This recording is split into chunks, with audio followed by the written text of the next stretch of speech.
Hello students, welcome to our today's video lecture.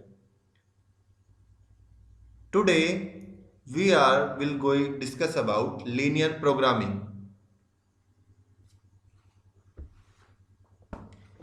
आज हम इसमें बात करेंगे अपने 5 क्वेश्चंस को डिस्कस करेंगे वीडियो में। पहला question, what is linear programming? Linear programming आगे है क्या?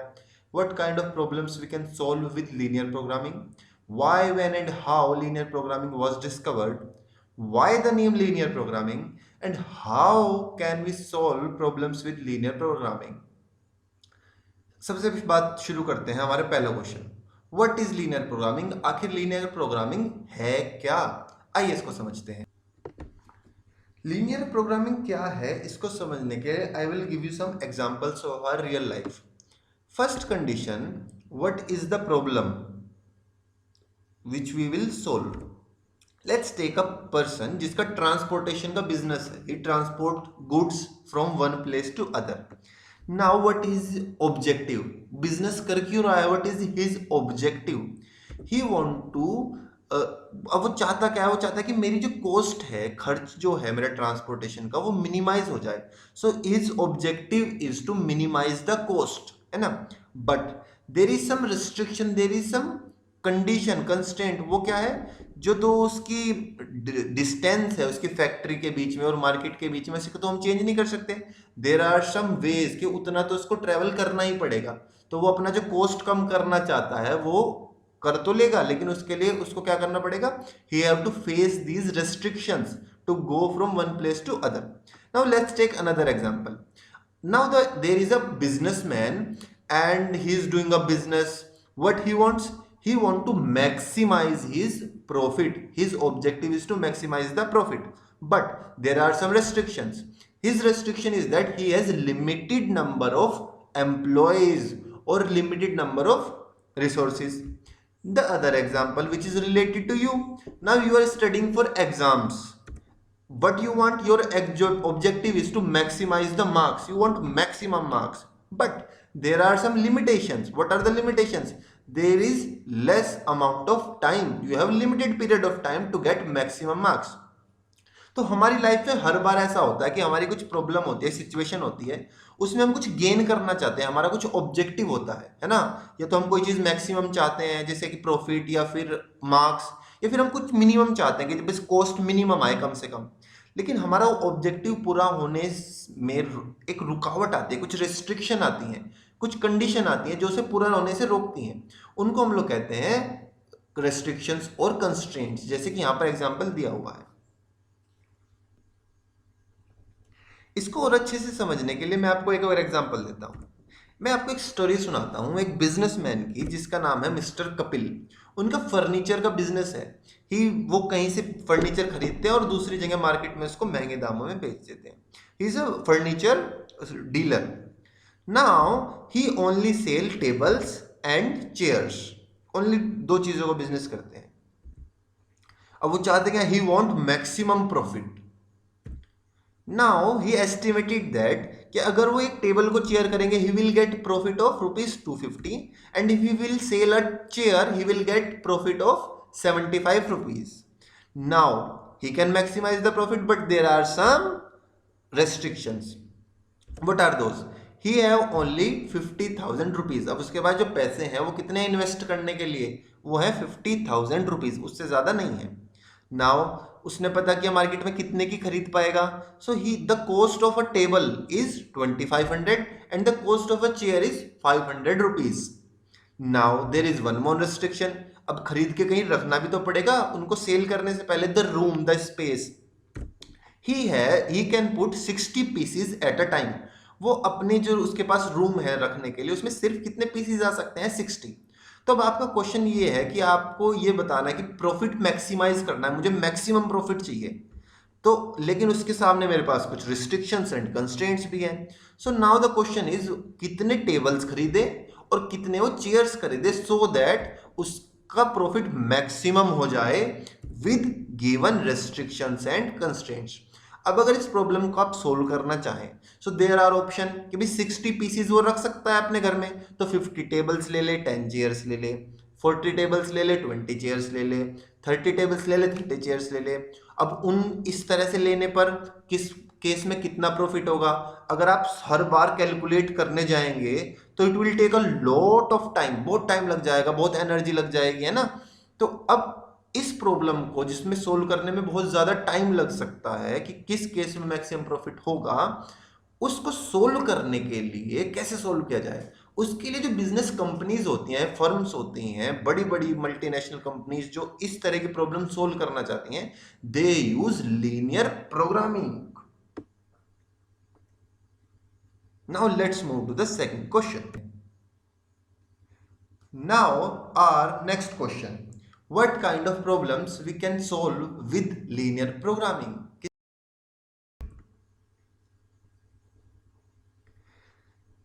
Let me tell you what type of problems we can solve with linear programming, या फिर हम अपने इस वीडियो सीरीज के अंदर किन किन प्रॉब्लम्स को सोल्व करने वाले हैं।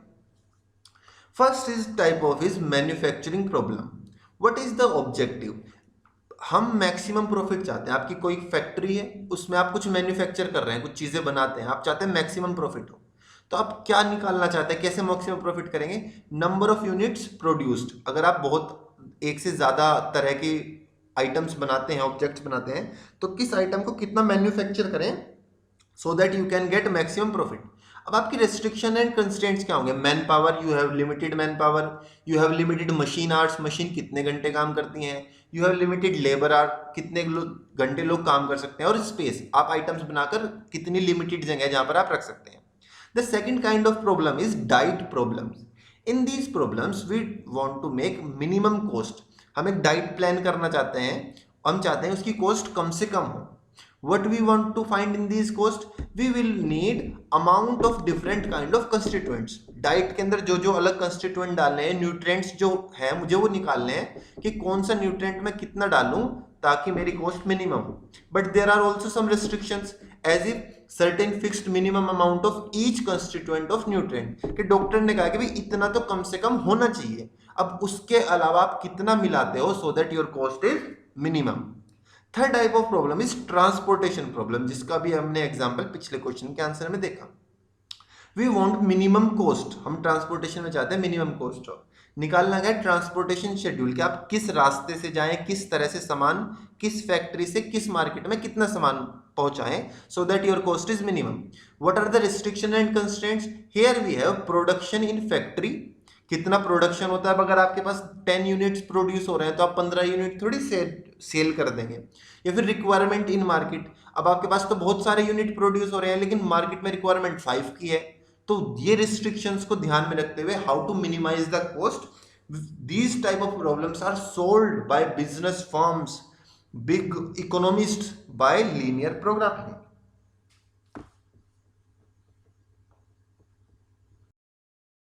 Let's see the third question. Why the name linear programming? आखिर इसका नाम linear programming क्यों है, क्या मतलब है इसका?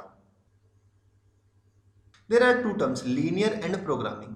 The word linear came from line. आप आगे देखेंगे कि इस तरह की प्रॉब्लम्स को सोल्व करने के लिए we will use some mathematical equations और इनइक्वालिटीज, और I will say mathematical relationship, जो बिल्कुल वैसे होंगे जैसी लाइन की इक्वेशन है। आप बहुत आसानी से ऑब्जर्व कर पाएंगे कि यूजिंग इक्वेशंस और इनइक्वालिटीज ऑफ लाइन, हम लाइंस का यूज करके इन प्रॉब्लम्स को सोल्व करते हैं। जो वेरिएबल्स के बीच में रिलेशन होता है इन प्रॉब्लम्स के अंदर, those are linear. There are linear mathematical relationship between variables, that's why these type of problems are called linear. Now what is the meaning of programming? Programming simply means the plan or action. So the combined meaning of linear programming is using the mathematical linear relationship of lines to make a plan so that we can achieve our objective. अपने objective को fulfil करने के लिए हम line की help से, line की mathematical relation की हेल्प से हम ऐसा प्लान बनाए ताकि हम अपने ऑब्जेक्टिव को अचीव कर सकें, इसलिए इनका नाम होता है mathematical programming. Now our next question, why, when and how linear programming was discovered? कब से शुरू हुआ? वाई व्हेन एंड हाउ की शुरुआत होती है वर्ल्ड वॉर टू से। World war two was happening between 1939 to 1945। In this about 10 crore people were involve directly.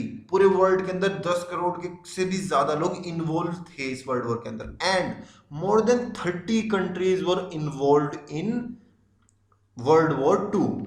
Now अब क्योंकि आर्मीज लड़ रही हैं तो आपको सामान एक जगह से दूसरी जगह ले जाना है, किस हेडक्वार्टर से किस बेस से कितने सोल्जर्स को किस फ्रंट पर लेकर जाना है, कहां पर लड़ाई करवानी है, ताकि हमारा ट्रांसपोर्टेशन का जो कॉस्ट है वो मिनिमम हो और हम दूसरे एनिमीज का जो नुकसान है वो मैक्सिमम कर सकें। To solve these problems we need some mathematical method. For this there was a Russian mathematician and economist. His name was Leonid Kantorovich. In 1941, he gave the first problem in linear programming. और क्यों दी थी उनकी problem क्या थी? To plan expenditures, ताकि अपनी army का जो एक्सपेंडिचर है, खर्चा है, उसको प्लान कर सकें। To reduce the expenditure of army, अपनी आर्मी का एक्सपेंडिचर कम कर सकें, and to maximize the damage of enemy, दुश्मन का नुकसान ज्यादा से ज्यादा कर सके। लेकिन जब वो ये मेथड लेकर आए लीनियर प्रोग्रामिंग का, तो जो उनकी कंट्री थी उसने मना कर दिया, कहते ये कोई अच्छी चीज नहीं है, हमें मतलब उसको नेग्लेक्ट कर दिया, उसको यूज बहुत ज्यादा नहीं किया। in year 1939 there was a Dutch American economist T.C. Koopmans। अब वो भी थे, वो दूसरी कंट्री में थे, उन्होंने भी इसी तरह की लीनियर प्रोग्रामिंग प्रॉब्लम की। दोनों एक दूसरे को नहीं जानते थे independently. He formulated a economic problem, economy जो थी उससे related problem, as a linear program, बिल्कुल जैसा लीनियर प्रोग्राम हम पढ़ने वाले हैं उसी तरह की उन्होंने प्रॉब्लम सोल्व की। बट हुआ क्या, क्योंकि उस टाइम वॉर चल रही थी और इनका जो मेथड थे मैथमेटिकल, उनको एनिमी कंट्रीज भी यूज कर सकती थी वॉर में, इसलिए इनके जो मेथड थे उनको टॉप सीक्रेट रखा गया, कॉन्फिडेंशियल रखा गया, किसी के साथ शेयर नहीं किया गया इनके मेथड्स को। Then in 1941 there was a American mathematician and economics, उनका नाम था Frank Lauren Hitchcock. He formulated a linear program, उन्होंने भी एक लीनियर प्रोग्राम बनाया 1941 में। उन्होंने क्यों बनाया? उन्होंने बनाया था ट्रांसपोर्टेशन प्रॉब्लम से रिलेटेड। जो ट्रांसपोर्ट की प्रॉब्लम होती थी, एक जगह से दूसरी जगह सामान भेजने के लिए, उसको कॉस्ट कैसे कम किया जाए, उसके लिए 1941 में इन्होंने एक प्रोग्राम बनाया। फिर क्या हुआ? Then in 1945 there was a English economist and mathematician, वो थे जॉर्ज जोसेफ स्टिगलर। उन्होंने क्या किया? He described linear programming problem, किसके लिए? Determining optimal diet. उन्होंने डाइट के लिए, जैसे हम लोगों ने पीछे पढ़ा क्वेश्चन के अंदर, जो डाइट से रिलेटेड प्रॉब्लम थी उनके लिए उन्होंने पहली बार एक लीनियर प्रोग्रामिंग की प्रॉब्लम बनाई, first time in 1945। Then there was in 1946 to 47 there was a American mathematician, उनका नाम था George B Dantzig. He developed a programming problem, उन्होंने भी लीनियर प्रोग्रामिंग की प्रॉब्लम बनाई, किसके लिए? यूएस यूनाइटेड स्टेट्स की जो एयरफोर्स थी उनकी प्रॉब्लम्स को सोल्व करने के लिए। अब यहां पर एक बहुत इंटरेस्टिंग बात है, उनकी जो प्रॉब्लम थी ओरिजिनल जिस पर वो काम कर रहे थे, वो थी assignment of 70 people to 70 jobs. मतलब आपके पास 70 जॉब है और 70 लोग हैं, तो आप किसको कौन सी जॉब दो ताकि आपका काम सबसे मैक्सिमम हो। उसके लिए जब उन्होंने कैलकुलेट किया कि भाई सारे है ना, तरीके लगा लगा के देखते हैं, पहले इसको इस जॉब में डाल के देखो, इसको इस जॉब में डाल के देखो, तो जो टोटल नंबर ऑफ परम्यूटेशन था वो हमारे जो विजिबल ऑब्जर्वेबल यूनिवर्स है उसके जितने पार्टिकल हैं उससे भी ज्यादा था। मतलब आप सोच भी नहीं सकते कि उसको मैन्युअली कर करके देखा जाए, है ना, कंप्यूटर्स भी नहीं कर पा रहे थे उसको। Then he invented linear programming to reduce the word to great extent. उन्होंने उस काम को, लीनियर प्रोग्रामिंग ने उसके उन काम को बहुत ही ज्यादा कम टाइम में और आसानी से कर दिया। अब जो जॉर्ज बी डेंटजिग थे, इनके बारे में एक बहुत फेमस स्टोरी है, मैं आपको जरूर सुनाना चाहूंगा। When he was in graduation, जब वो ग्रेजुएशन कर रहे थे, then one day he was late in his class, वो अपनी क्लास में देरी से पहुंचे। उन्होंने देखा कि बोर्ड पर 2 क्वेश्चन लिखे हुए हैं। उन्होंने सोचा कि टीचर ने होमवर्क दिया होगा, तो he note down the questions in his notebook. He came home, he started solving. उसने कहा भाई होमवर्क है तो कर लेते हैं इसको। जब करने बैठे उन्होंने कहा तो थोड़े से डिफिकल्ट है, फिर भी उन्होंने मेहनत की, खूब मेहनत की, बहुत बुक्स पढ़ी इधर उधर से। After 3 to 4 days he solve those problems, उन्होंने उनको सोल्व कर लिया। And he gave the notebook to his teacher कि सर देखिए मैंने अपना होमवर्क कर लिया है। द टीचर वॉज सरप्राइज्ड, उनका टीचर उनके सॉल्यूशन को देख के सरप्राइज हो गया। टीचर सेड, टीचर ने कहा कि ये जो प्रॉब्लम्स आप मुझे सोल्व करके दे रहे हो ये तो कई 100 सालों से मैथ की अनसोल्व्ड प्रॉब्लम्स थी जो किसी से भी सोल्व नहीं हुई थी, और मैंने तो बोर्ड पर इसलिए लिखी थी ताकि बच्चों को बता सकूं स्टूडेंट्स को कि दीज प्रॉब्लम्स आर अनसोल्व्ड, और तुमने इसको होमवर्क समझ के सोल्व कर दिया। तो he was so intelligent in his graduation time that he solve the unsolved problem of mathematics, उसको होमवर्क समझ के इन्होंने सोल्व कर दिया। तो इसी तरह अगर हमारे होमवर्क में भी आपको भी कई बार कुछ क्वेश्चंस डिफिकल्ट लगते हैं, अगर उनको आप लग जाएं, सोच ले कि मुझे ही सोल्व करने हैं विदाउट आस्किंग माय टीचर, आप टीचर से नहीं पूछेंगे, खुद मेहनत करके सोल्व करेंगे, तो अगर ये अनसोल्व प्रॉब्लम सोल्व कर सकते हैं तो आप भी कर सकते हैं। So keep trying. Now let's come back to the linear programming, वापस से लीनियर प्रोग्रामिंग पर आते हैं। अब क्या हुआ, जो ये दोनों की मैंने बताया टीसी कुपमान्स और लियोनिड कैंटोरोविच थे जिन्होंने मेथड्स बनाए थे लीनियर प्रोग्रामिंग के, बट उनकी जो कॉन्फिडेंशियल रखा गया था मेथड्स को, उनको बाद में रिवील कर दिया गया। जब वॉर खत्म हो गई, पोस्ट वॉर, उनके मेथड्स को रिवील कर दिया गया पब्लिकली, और फिर 1975 के अंदर उनको नोबेल प्राइज दिया गया इकोनॉमिक्स का, दोनों को combined. So he get the, both of them get the Nobel prize for economics due to linear programming.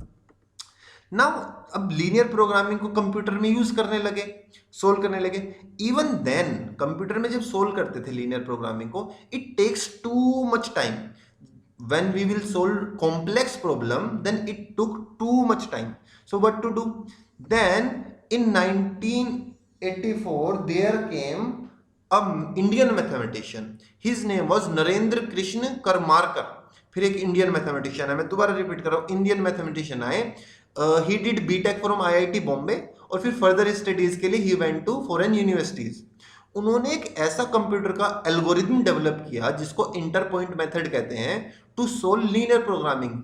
और उनके उस एल्गोरिथम की वजह से जो time taken by the computer to solve linear programming was reduced to a great extent. उसकी वजह से उन्होंने जो एल्गोरिथम बनाया था, जो लीनियर प्रोग्रामिंग बहुत ज्यादा टाइम लेते थे कंप्यूटर्स, वो बहुत ही कम टाइम में होने लगा हमारे इंडियन मैथमेटिशियन नरेंद्र कृष्ण करमाकर की वजह से।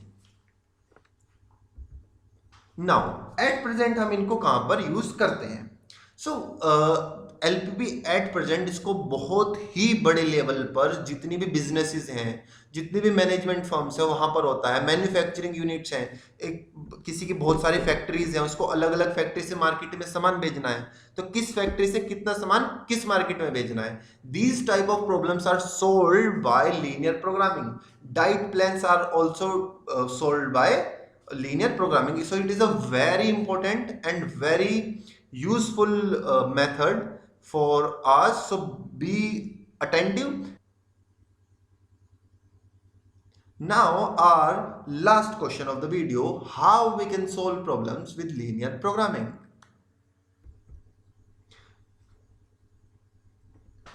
Now in the process of solving linear programming problem, the first step comes mathematical formulation of problem. अब आपके पास रियल लाइफ में जो प्रॉब्लम होती है वो मैथमेटिक्स की फॉर्म में नहीं होती, वो एक स्टेटमेंट्स की फॉर्म में होती है। So how to convert that problem into a problem of mathematics? सबसे पहले तो उस प्रॉब्लम को हमें मैथमेटिकल फॉर्मुलेशन करना है। वो कैसे करते हैं वो आइए देखते हैं। Now let's write the question again. A furniture dealer, Mr. Kapil, deals in only two items, tables and chairs. He has rupees 50,000 to invest and has a storage space of at most 60 pieces. A table costs rupees 2,500 and a chair rupees 500. He estimates that from a sale of a table, he can make a profit of rupees 250, and that from the sale of a chair, a profit of rupees 75. He wants to know how many tables and chairs he should buy from the available money so as to maximize his total profit, assuming that he can sell all the items which he buy. अब हम इस question को पहले क्या करते हैं, convert करते हैं मैथमेटिकल फॉर्म में। Let x be the number of tables and y be the number of chairs. अब देखते हैं वो करना क्या चाहता है, हमारा पर्पस क्या था इस प्रॉब्लम का, maximize his total profit. Yellow colour से आप देख रहे होंगे, तो टोटल प्रॉफिट क्या होगा मेरा, प्रॉफिट पर table multiply by number of tables, ये आ जाएगा profit from table, plus profit पर chair multiply by number of chairs, तो मेरे पास में जो है टोटल प्रॉफिट आ जाएगा। इसको मैंने इक्वेशन की फॉर्म में लिख लिया। मेरे पास एक टेबल से प्रॉफिट था ₹250, उसको नंबर ऑफ टेबल्स x से मल्टीप्लाई कर दिया, प्लस प्रॉफिट पर table 75 multiply number of chair y। इसको जो हमें हमारा ऑब्जेक्टिव था, इसको हम लोग कहते हैं objective function, maximise profit 50x plus 75y। ये हमारा ऑब्जेक्टिव था, इसको हम कहते हैं this is called objective function. Now there are some limitations also, as if the total investment must be less than equal to 50,000। अब उसके पास टोटल अमाउंट जो था वो 50,000 था, उतने इन्वेस्ट कर सकता है। तो जो वो चीजें खरीदेगा पहले tables and chairs, he has to buy them in less than और इक्वल टू 50,000।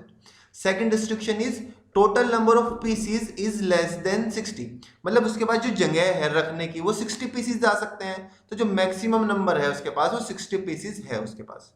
अब इसको भी हम थोड़ा सा जो है मैथमेटिकल फॉर्म में कन्वर्ट कर लेते हैं। कैसे किया मैंने, इन्वेस्टमेंट का मतलब है cost of table is 2500, red colour से आप थर्ड लाइन में देख रहे हैं। अब एक टेबल की कॉस्ट है 2500, तो x टेबल्स की कॉस्ट कितनी होगी, 25 मल्टीप्लाई x प्लस ये हो गई टेबल की cost. Now about the cost of chair, if the cost of a chair is 500, then what is the cost of y chairs? It will be 500 multiply y. So 2500x plus 500y, this is the total cost of buying tables and chairs. ये कितनी होनी चाहिए, it should be less than और equal to 50,000, 50,000 से, या तो पूरा 50,000 consume कर लें या फिर लेस देन 50,000। सेकंड, उसके पास जो स्पेस है वो 60 पीस रखने की है, उसके पास जो रूम है। Now the total number of items should be less than 60। Total number of items कैसे निकालेंगे, total number of chairs plus total number of tables. तो I said total number of chairs x plus total number of tables x plus y, that should be less than 60. These are my restrictions, these are my conditions which I have to satisfy, and these conditions we call in our linear programming problem, we call them constraints और restriction। तो जो हमारे पास में दो conditions दी हुई हैं इनको हम कहेंगे constraint, जो मुझे limit कर रही हैं, है ना, मेरी boundaries ही हैं, इनको करना पड़ेगा। अब इसके बाद एक और चीज इंपॉर्टेंट आती है, इन कंस्ट्रेंट्स के अलावा there are two obvious constraints, two obvious restrictions.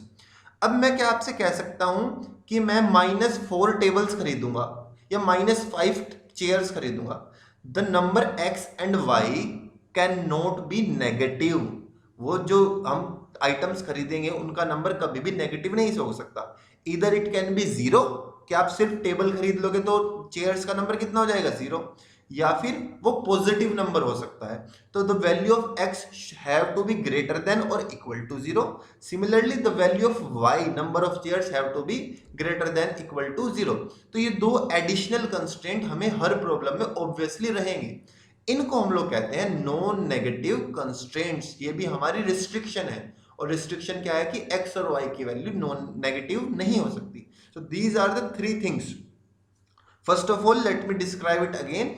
Objective function, what is our objective, हम करना क्या चाहते हैं, मैक्सिमाइज द प्रॉफिट। तो जो प्रॉफिट आएगा उसको जो मैंने कैलकुलेशन करके उसका एक्सप्रेशन लिखा 250x plus 75y, this will be called objective function. Now मुझे प्रॉफिट मैं ज्यादा से ज्यादा करने से रोक क्या रहा है, what are my restrictions, those are the investment that is 50,000। आप सेकंड लाइन में देखेंगे क्वेश्चन के अंदर ग्रीन कलर से मैंने उसको मार्क किया है 50,000। And second restriction is number of pieces that is 60, तो उसको भी मैंने ग्रीन कलर से मार्क किया रेस्ट्रिक्शंस को। So these are my restrictions and we will call them constraints और restrictions. Then I talked about, मेरे पास में जो तीसरी थी ऑब्वियस रिस्ट्रिक्शन थी कि जो मैं टेबल्स और चेयर्स बाय करूंगा, the number of tables and chairs I boat have to be a non-negative number. It can either be 0, वो या तो 0 हो सकता है या फिर एक पॉजिटिव नंबर हो सकता है। Now here you can easily see कि हमने ऊपर से इतनी बड़ी जो स्टेटमेंट की फॉर्म में प्रॉब्लम थी जिसको देखकर ही समझना मुश्किल हो रहा था, उसको मैंने किसमें, एक मैथमेटिकल प्रॉब्लम के अंदर कन्वर्ट कर लिया। I converted that problem into a form of mathematical equations or I can say inequalities। जो मेरा ऑब्जेक्टिव फंक्शन है वो इक्वेशन की फॉर्म में है और जो मेरे कंस्ट्रेंट्स है वो इनइक्वालिटीज की फॉर्म में है। तो अब इसको सोल्व करना मैथमेटिकली मेरे लिए इजियर है, पहले से ज्यादा आसान है। नाउ इन नेक्स्ट वीडियो आप देखेंगे कि हम इन इक्वेशंस को सोल्व करके, जो मैंने मैथमेटिकल फॉर्मुलेशन किया, the mathematical formulation of this problem, how I can solve this to find the value of x and y. अब मैं इस प्रॉब्लम को कैसे सोल्व करूं ताकि मेरे पास नंबर ऑफ टेबल्स और नंबर ऑफ चेयर्स आ जाएं, जिससे मेरा प्रॉफिट मैक्सिमम हो सके। आपने वीडियो देखा, अपना टाइम दिया, उसके लिए बहुत बहुत शुक्रिया। हमारी इस सीरीज के बाकी वीडियोस भी देखें ताकि आप पूरा कंसेप्ट आसानी से समझ सकें। शुक्रिया।